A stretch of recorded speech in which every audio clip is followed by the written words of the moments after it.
Thank you very much. Actually, kind of pivoting off this specific example, and I just want to drill down into it because I just don't know. We talked about earlier, I think, when Chairman Perry was asking questions about the percentages. Yes, sir. It was 60-40, 70-30 in different circumstances. Those were kind of the upper bounds of how that could be shared, and based on, was it median household income? I understand the philosophy of tying that to something, right? That you have a lower median income, household income in an area, probably less ability to afford the infrastructure, and so you skew up to the top. And in areas where you have a higher median income, right, you skew down, and then you invite people in to participate in that. Where do those boundaries come from, and where did that come from? Like, why did we gauge it off of that marker, and where did the percentage boundaries come from? So I'll start, and Marvin will probably add some detail. We started with statute. We have the ability to grant money in the FIF based on essentially 3 categories: an ability to repay a loan, rural, and if the project is accessing federal funds, if it's pulling down federal funds. And then the stakeholder process that we went through, again, it was since we were building flood, the planning and financial mitigation program from the ground up. We did extensive outreach, 14 flood workshops throughout the state, online submissions, you name it, online meetings for people who couldn't travel.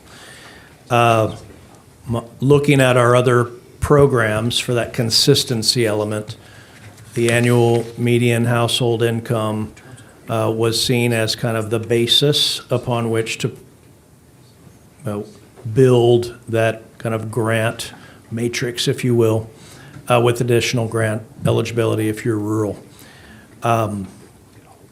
This program, again, considering that there's typically not a revenue stream associated with projects, we have the ability to subsidize loans in this program, and that's where the 0% came in. This program offers,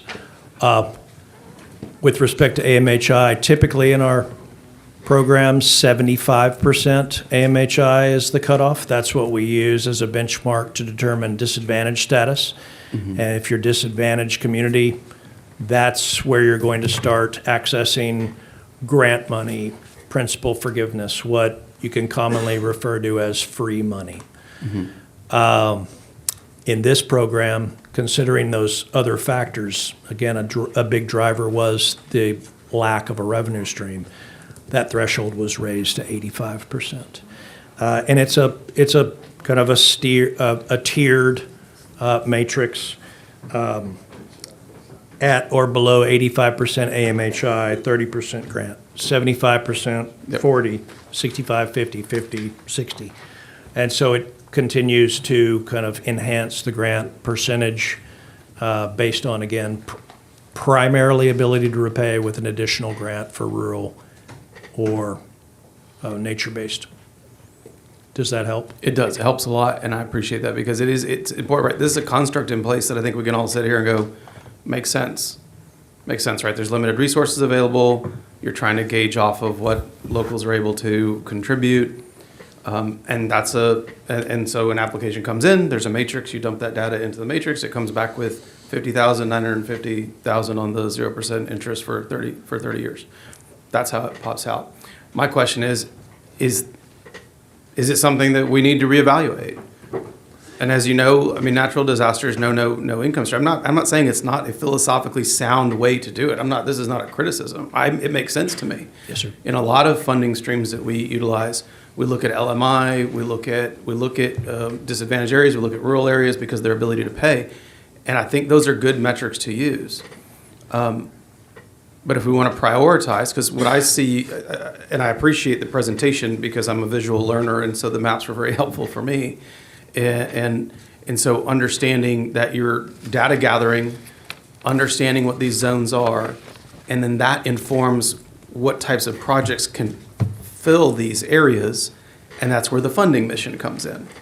My question is, if we're doing all this work, to Senator Betancourt's point, to put all this stuff in place to identify projects, then if we feel like this is something that's worthwhile, and I would think everybody here would think it is, do we need to reevaluate how we deploy those funds? Because I want to efficiently deploy those funds so that we can mitigate or avoid disasters. And there's some things that you can't avoid every disaster. You can't. It's not possible.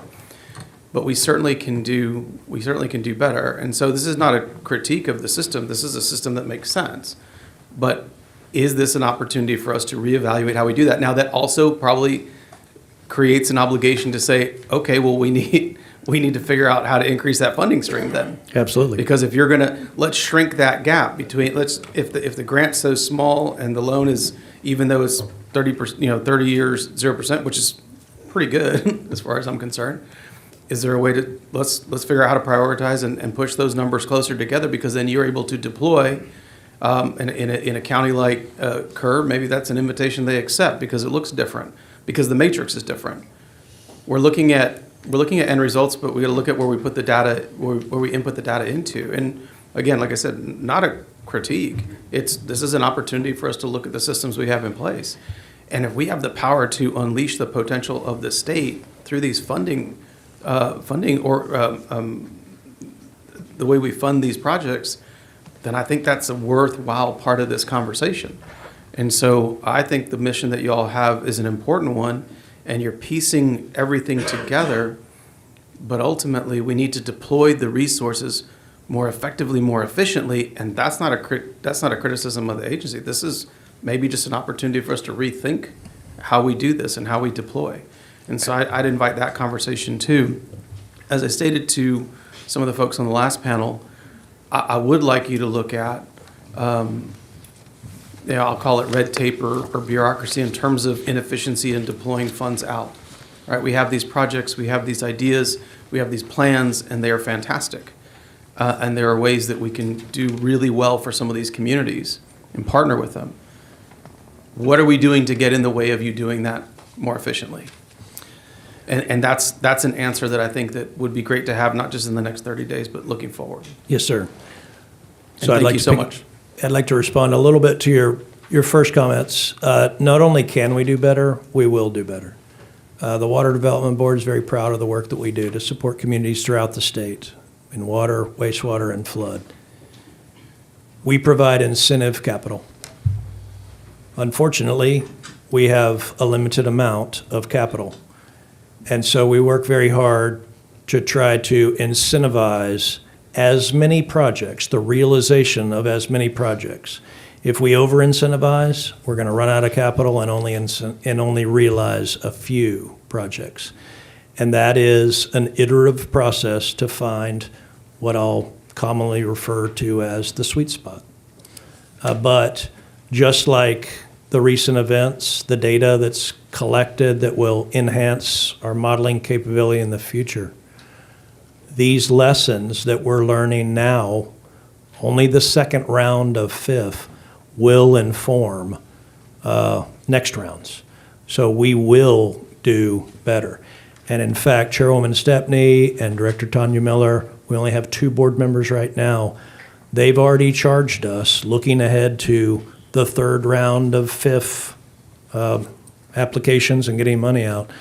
They've already charged us. They've already provided us with those potential enhancements. And again, going back to our tried and true approach of engaging stakeholders and making sure that we're on course, that process will involve considerable outreach and input from the people who need this help. So I assure you we will do that. Sorry, and let me be clear. I have seen the work that the agency has done out in a district like mine. Yes, sir. Which has some communities that didn't have that infrastructure. Yes, sir. And were historically very, very poor. Yes, sir. And the life-changing infrastructure that this agency has put in place in communities like that, in Westway and in Vinton and Conotillo in my area, like life-changing. Yes, sir. And Thank you. so I get it, and I understand that it comes down to what are we willing to put into this to solve these issues. And if we think it's a priority and it's important, then let's figure out how to do it. And that unlocks the potential for you to do more things quicker, faster, right? All those great projects that you're doing, it can unlock that potential. And that's what, honestly, that's what the people that we represent, they demand. These are their taxpayer dollars. Absolutely. The basic infrastructure needs that you all meet across the state, and it's not just out in El Paso, it's everywhere. I've seen the mapping of that. And this is an opportunity for us to rethink how we deploy these resources. And I'm certainly grateful for the work that y'all do, and I think there's an opportunity for us to get you to do more. Yes, sir. And so I thank you for your time. Thank you. Just to kind of follow up